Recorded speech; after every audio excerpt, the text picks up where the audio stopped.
All right.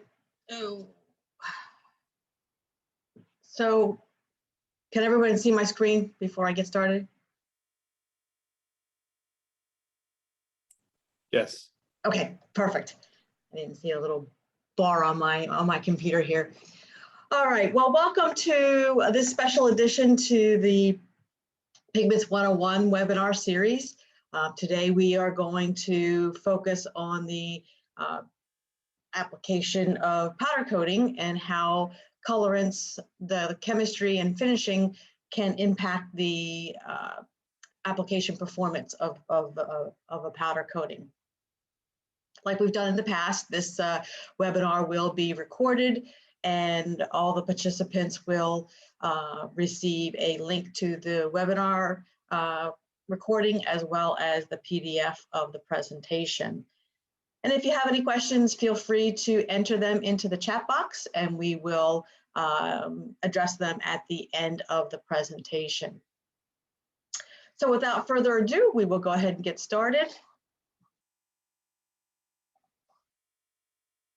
And so with powder coatings, pretty much all of the colorants are used in powder coatings.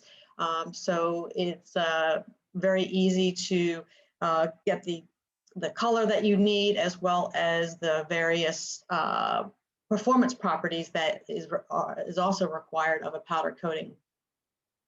In today's webinar, we will take a look at pigments in both the organic and the inorganic sides. We've talked about many of the organic families of pigments in previous webinars. So I have examples in all of these categories. And on the inorganic sides, I have examples for you from a mica perspective. So with respect to powder coatings, the requirements of a pigment or colorant, the list is very long. I've brought a few here. Obviously, you need to have a good range of colors to be able to meet the color requirements that your customers demand of you. Depending on your application, whether it's interior or exterior, you need to have the appropriate light and weather fastness to meet that end application. And also, depending on your end application, you might need to have good acid, alkali, or solvent resistance of your powder coating formulation.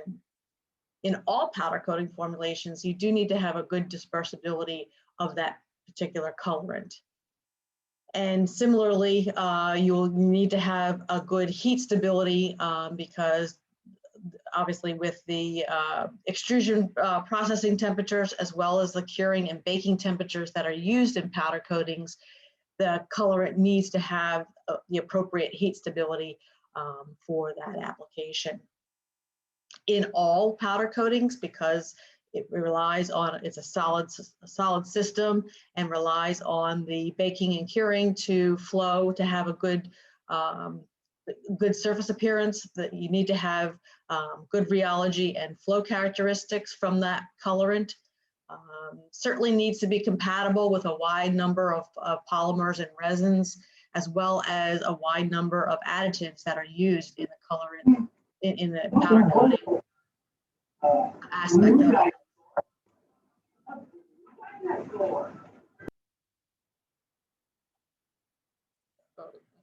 Everybody.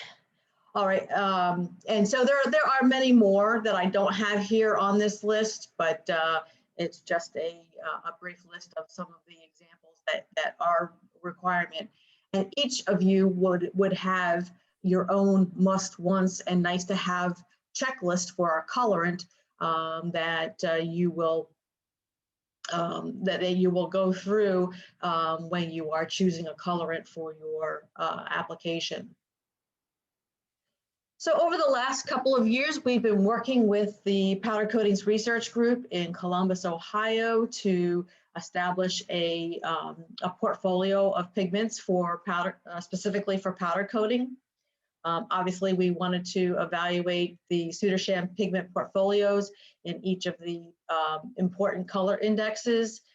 And as we developed this program, we also wanted to make sure that we included enough information so that we could create a color database to assist our customers in color matching with this information.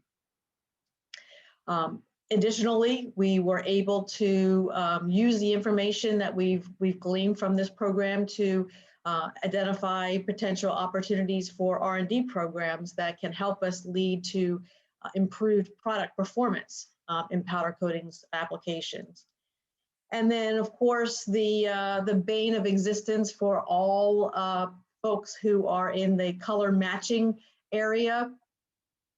We're able to develop a liquid to powder to plastics color comparison for each of our products in order to help with that color matching task that can be a really frustrating area.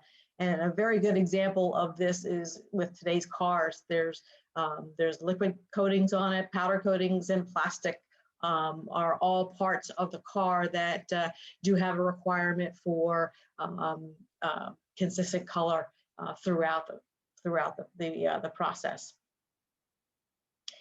So the formulation that we've put together for this program is standardized.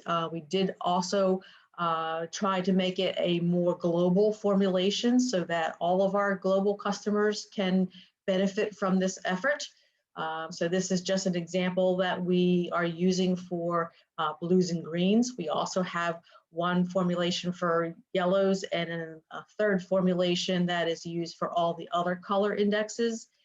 And you can start to see how we are developing data for our color database in that we have 2 letdowns with TiO2 and 1 letdown with carbon black, and then where appropriate, we also have the mass tone position as well. As far as testing and data is concerned, obviously color and hiding and opacity are key for powder coatings, but we're also taking a look at gloss, pellet flow to be able to get that good surface appearance in there. So we do assess the surface appearance, overbake stability, and impact resistance to see the impact of our colorants on the flexibility of the powder coating formulation. And then once the panels hit Soonersham, we also are working on evaluating the accelerated weathering via the xenon chamber, and then also taking a look at fuming nitric acid, which is a good measurement of acid rain resistance of that particular formulation and pigment.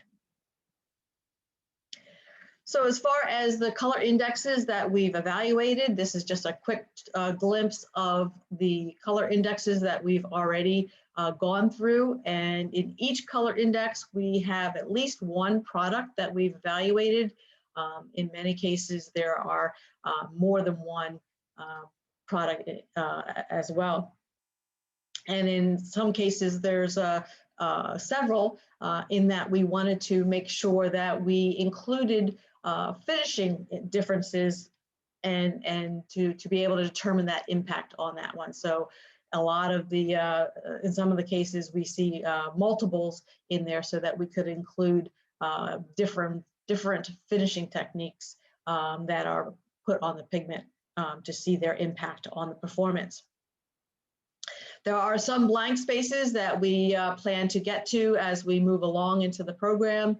And of course, as we introduce new pigments, we will also include them as well. So we've talked about pigment synthesis in the past before. And in the June webinar on finishing, I mentioned that about 75 to 80% of the pigment performance comes from the chemistry of the pigment, the color index, whereas the remaining 20 to 25% of the pigment performance comes from the finishing techniques.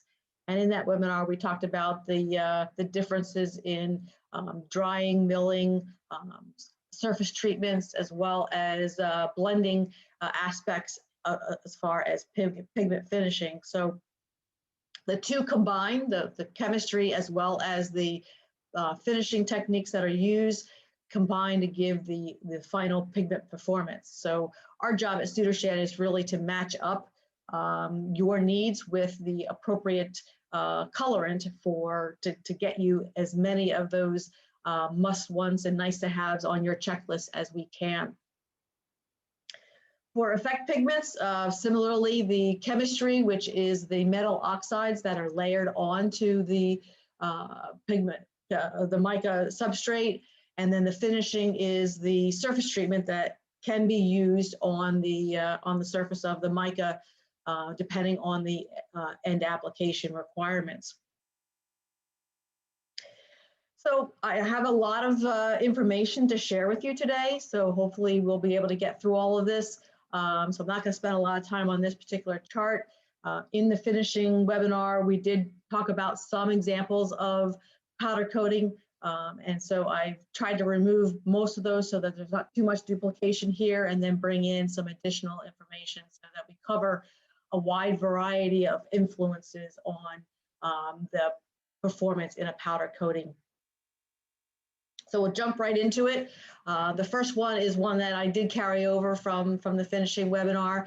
This is the Pigment Blue 15-3 on impact resistance. And here we are comparing the finishing differences between three grades of Pigment Blue 15-3.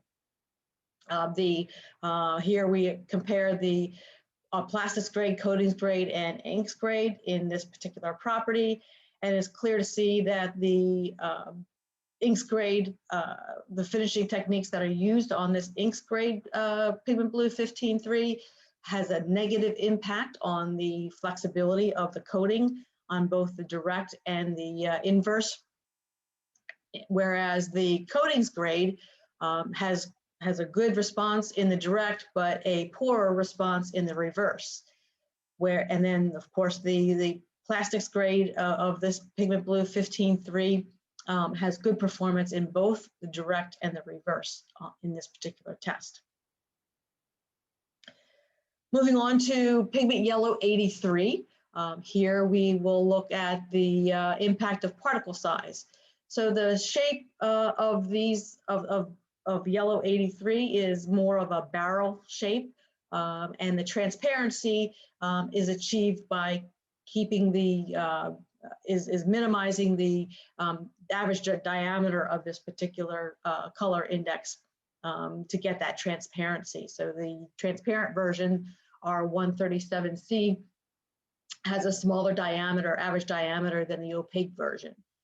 And then how that translates into technical performance, I bring you the pellet flow example in here. So overall, the transparent grade has a lower pellet flow, which indicates that it is more difficult to disperse in this particular powder coating formulation that was used. So we can see a smaller flow than the opaque grade in all applications. So if we stick with the Yellow 83 and then compare it to a Yellow 139, here we have a very similar color positioning of these two pigments, which are of different chemistries. The Yellow 83 is part of the classical or azo chemistry family, while the Pigment Yellow 139 is part of the high performance grouping of pigments. And how that differs into technical performance. In this case, the property that I'm looking at is overbaked stability. And the key here is to choose the appropriate pigment chemistry based on both your color development or your color space requirements, as well as optimizing the performance. So for example, if you are developing a color in the pastel range, similar to a 1090 TiO2 reduction, then the Pigment Yellow 139 is the most appropriate chemistry pigment for this particular property to give you a good overbake stability response. However, if you are trying to develop a color that is in the more mass tone area, then the yellow 83 has a better response in overbake stability than the pigment yellow 139. And then if you are in that yellow brown space, going back to the yellow 139 is a better choice in there. So it's really a marriage of the color space that you're trying to achieve, as well as the property optimizations that you have to balance together so that you choose the appropriate chemistry that meets all of your needs.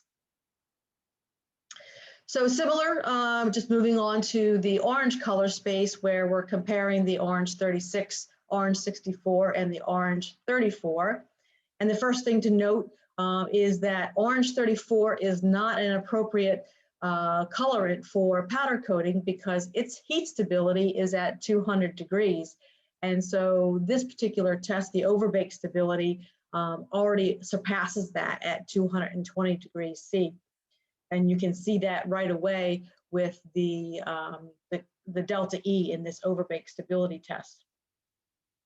And now if you go towards the other colorants, the orange 36 and the orange 64, again, I go back to the color space that you are trying to achieve, because the orange 64 will provide you an additional opacity improvement over the orange 36.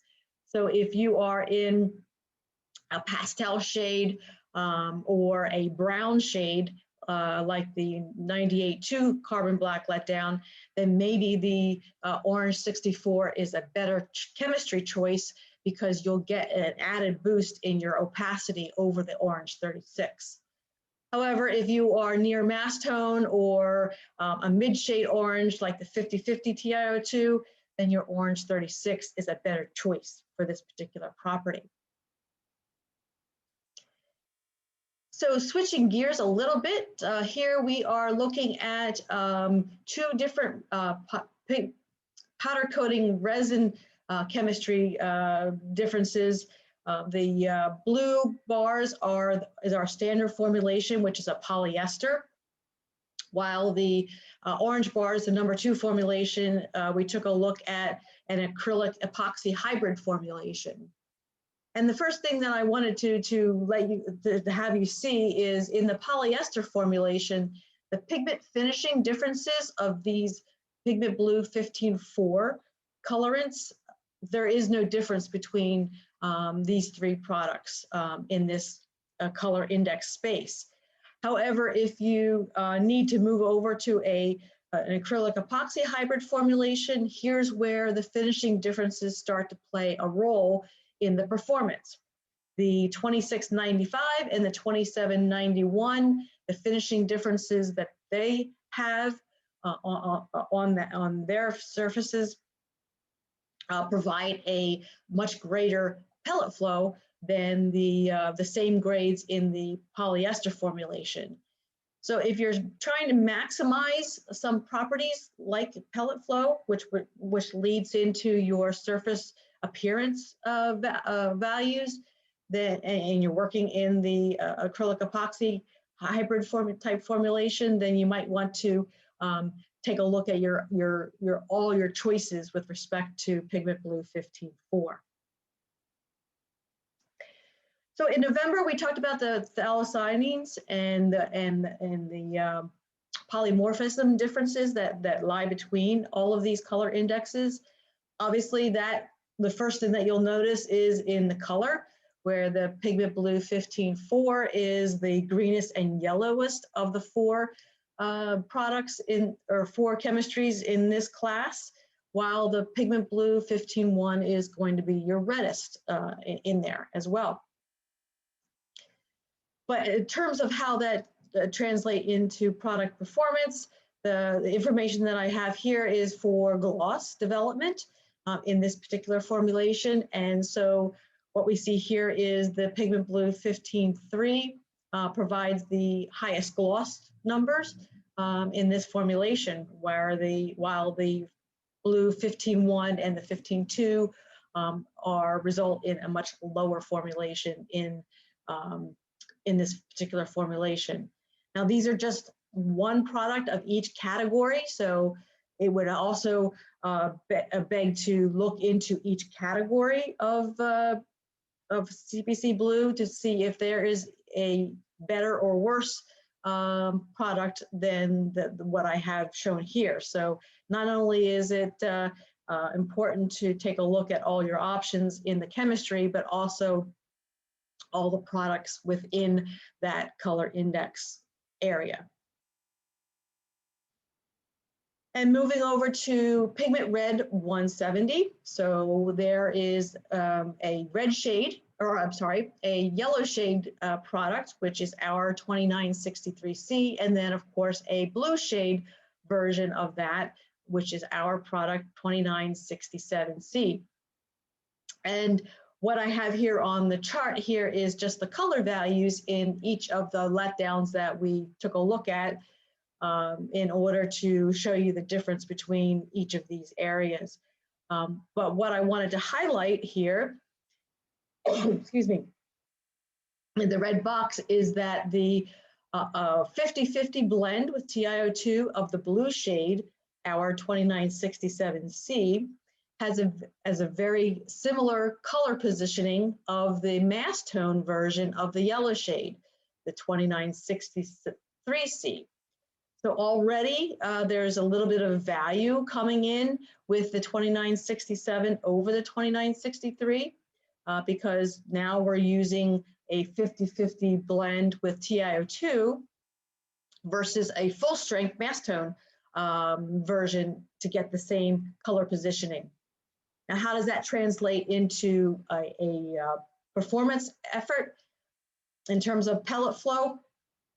The 50-50 blend of the blue shade version has a improved pellet flow over the mass tone version of the yellow shade red 170. So not only do you get an additional value with the 50-50 blue shade blend over the mass tone, but you also get an improved pellet flow property with your formulation. Again, it's a balance of all of these properties that we're trying to achieve, and that's where we at Sudarshan can help. So sticking with in February, we talked about quinacridones, and we mentioned that there are two crystal forms of violet 19. The gamma crystal is the red shade, while the beta crystal is the violet shade. And so the color positioning of the gamma crystal, which is our product 2987, on letdown with TiO2 sends the color positioning further to the red side, while the TiO2 letdowns in the beta crystal, R2995, sends the color positioning to the blue shade. And then the crystal differences in performance, and here is pellet flow. At the very pastel shades, the 1090 TiO2 blends, there's just so much TiO2 in the mix that it overwhelms the organic content. So the two crystals behave similarly in the pellet flow testing. However, as you increase the organic content in the blend, the pellet flow differences become much more clear and obvious with the gamma crystal giving you an improved pellet flow over the beta crystal. And in previous webinars, we've talked about the TiO2 photodegradation impact. And here's just a couple of examples of that. So I have, here is Pigment Red 122, and I've got a plastics version and a coatings versions in this particular chart. But what I wanted to show you or present with this data is that it is the pastel shades, the 1090, very low concentration of the organic, a very high concentration of the TiO2 that is most impacted by the TiO2 in photodegradation. At the 50-50 level, the impact is not there, just in the very pale shades. However, if we switch to pigment yellow 139, this particular chemistry pigment is impacted severely by TiO2 in all ratios of TiO2, with the 1090 being the most severe over the two ratios that we have here. So in this particular case, pigment yellow 139 might not be the best choice if you have a long-term exterior coating that you're trying to develop for. So with respect to pearls, as far as powder coating is concerned, we try to use a surface treatment to help with that photodegradation, because in a lot of products, TiO2 is on the surface of the mica for those iridescence pigments that are being used, the silvers as well. So we don't want that to interfere with the other pigments that might be in that formulation. So a surface treatment is typically used in there to help with that overall durability performance. And so this chart I shared with you in the finishing webinar, but I just wanted to revisit this one to focus on the chemistry part of it. So in this particular case, the chrome containing, the WR, surface treatment provides the most positive response in terms of gloss retention for this very fine silver mica. And the amount is quite significant as well. The lowest amount in there, which is the solid blue line, falls off fairly quickly at the 3-month number. And then the two higher amounts pretty much stay similar until the very late in the cycle. At about the 3/4 level time frame, the highest amount maintains its gloss retention, while the middle amount starts to fall off. So matching up your technical needs with the appropriate surface treatment is what we are here to help you with along the way as you develop your new formulations using micas. So we've in earlier ones we've talked about where does powder coatings fit? Is it more like a liquid coating? Is it more like a plastics in the area? And to answer that question, really you need to look at the dispersion process and the differences between there. So in a powder coating, multiple pigments come together in that dispersion process, and the final product color is achieved in that extrusion chamber. And if any shading has to be done, it has to be done via a re-extrusion and usually with additional adds of raw pigment to that mixture. Whereas the liquids coatings use single pigmented dispersions, and the final product color is achieved by mixing those dispersions together. And if any additional shading is required, it's also done in that same mixer with those same single pigment dispersions. So it's a pretty straightforward process to be able to get that final color.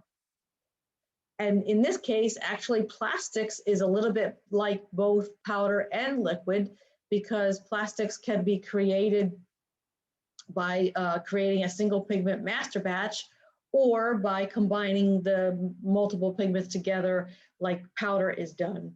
And then the final product color can be achieved like liquids by mixing the single pigmented master batches together and re-extruding, or through the mixed pigments extrusion process. So going back to answer the question, is it more like a liquid or a plastic? My answer to that says it really depends on the pigment chemistry or color index that you're looking at, because they will behave differently depending on which application it is in. So a few examples to illustrate that. The first one being green 7. In this case, I've chosen a plastics grade green 7 and evaluated the color development in a 9010 TiO2 blend in liquid coatings, plastics, and powder coatings. And in this evaluation, we see that the powder and plastics end results are much more similar in terms of color development, but the powder coating formula provides additional strength in there. Even though the dispersion processing of powder and plastics are very similar, the actual powder formulation develops much more value out of the same pigment through its formulation. And then if we look at pigment blue 15-1, in this particular case, neither the plastic nor the powder or liquid formulations are a close match to the development of that same pigment in powder. The powder coating formulation actually develops more out of the same pigment than the other two application areas, because the red is higher and the strength is also increased over that over the two other applications. So the powder coating formulation in combination with the dispersion process generates much more value of the same pigment. So to color match, the best way to do it is trying to understand what value that brings in. So if you reduce the pigment blue 15-1 to a 298 blend of TiO2 in the same powder coating formulation, then you can better achieve a closer color match to the liquid formulation. So you can see that you can get a much higher value out of this same pigment when you're trying to match a liquid formulation. And then taking a look at the mass tone development of the orange 64. And here we are taking a look at a plastics grade orange 64. And in this particular case, similar to the green 7, the powder and the plastics are closer for color. However, in this mass tone, the powder coating formulation sort of over disperses the orange 64 product because the brightness or the L value is much lower in here. So it gives opportunities to lessen the extent of the powder coating dispersion process, maybe go a little faster through the extruder, or maybe even lower the extrusion temperature, which is all some value that's added to the dispersion process by using this particular product when you're trying to match either a plastic or a liquid coating. So another example as far as matching across application is in the matching of a liquid orange 36 with a powder coating formulation. So here I have both the liquid and the powder mass tones of an orange 36 and an orange 64. And what I wanted to share with you is that the powder coating, if we switch to an orange 64 in powder coating, it has a very similar mass tone color as the liquid development of the orange 36. And in fact, it also provides a little bit of a buffer in the dispersion process because the orange 64 in powder is lighter and is more yellow, which is always a more positive place to be when you're trying to color match, because it's much easier to go bluer and darker than it is to go redder and greener, or redder and lighter in that respect. So with that, here's a chart that I've shown many, many times. It just describes all of our product areas that are appropriate for powder coatings and where we can be of assistance in each of these areas. So our brochure for powder coatings is a little outdated. We've added some additional products since this was published. So reach out to us if you have any questions, and we can help answer those questions for you. And in the at the end of this presentation, I'm not going to go over it during this webinar, but you'll get it with the powder. With the presentation PDF that I'll send you, is all the details with respect to all of our products offering in each of the color indexes that we've gone through here. So you have the most up-to-date product listing for our products. So next up is another application specific at the end of the month on the 31st of August. And here we will go into pigments for plastics, or colorants for plastics. And this is also in advance of the CAD Retech show that we are doing in September. However, since powder coating and plastic dispersion processes are very similar, if you are interested in attending this webinar, just send me a note and I'll make sure to add you onto the invite list for that particular webinar. Obviously, we are going to focus it on our plastics customers right away. But if this is something that you might be interested in, I'd be happy to share that invite with you as well. Because we will be busy in September with a couple of shows, the Powder Coating Summit in September, as well as the CAD Retech. We will skip the webinar series for September and then pick it back up again in October, where we will direct our focus on inorganic pigments with the launch of our new CICP line of pigments. So that will be on October 26th at 11 o'clock. So we look forward to bringing that to you in October. So I'm just one part of the North American team. So we are all here to help you. So if you have any questions or need any additional information or samples, please feel free to reach out to any one of us. We're here to help. And if you have any additional questions outside of this webinar, please reach out to me and I will be happy to help. So at this point, I'd like to open it up to any questions that you might have.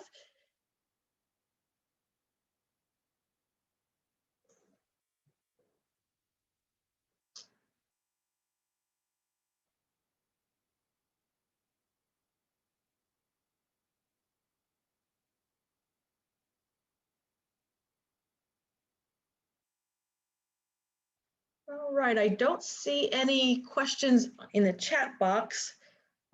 So at this point, if there are no questions, of course, you could always reach out to me directly with your questions. I'd be happy to help. So if there are no questions, then I wish you a great rest of your day, and thank you for attending our special webinar for plastics, or for powder coatings, I'm sorry. And again, if you are interested in attending the plastics webinar, please feel free to shoot me a note. So have a great rest of your day. Thanks, Bonnie. All right. Thanks, Bonnie. Take care, everybody. Thanks, Bonnie. Great job. Thank you.